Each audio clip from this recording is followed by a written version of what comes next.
Hayot mana shunaqa bo'ladi.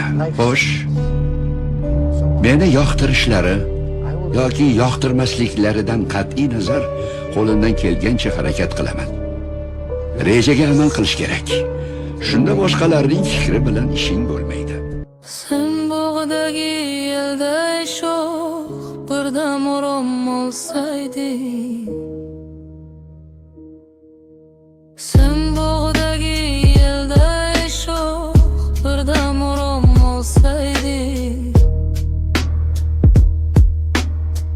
Daralar orsuga ayb yo'q, mani sevib qolsayding. Daralar orsuga ayb yo'q, mani sevib qolsayding.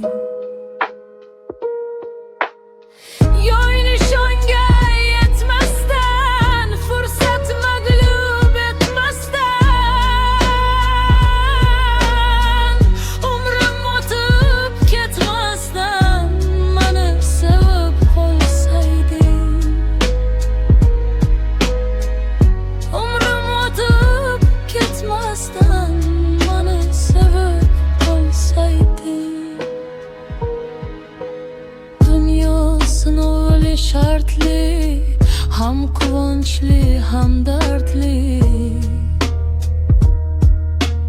Dunyo sinovli shartli, ham quvonchli ham dardli.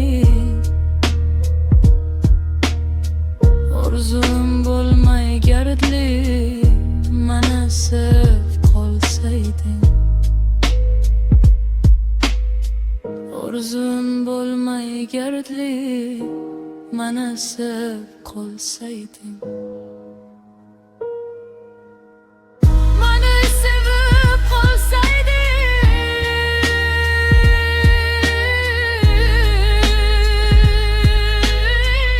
Yoy nishonga yetmasdan, fursat mag'lub etmasdan, umrim o'tib ketmasdan, mani sevib qolsayding. Umrim o'tib ketmasdan.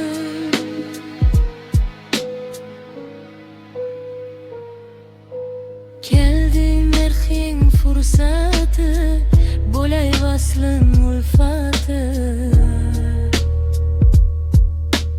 Sodiqligim hurmati, mani sevib qolsayding. Sodiqligim hurmati, mani sevib qolsayding.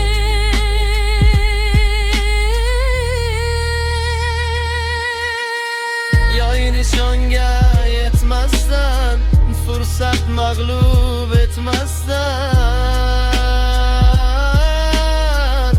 umrim o'tib ketmasdan, mani sevib qolsayding. Umrim o'tib ketmasdan, mani sevib qolsayding. Qadr qimmatim bilib, biroz nazariga ilib, ko'nglimga shafqat qilib, mani sevib qolsayding. Ko'nglimga shafqat qilib, mani sevib qolsayding.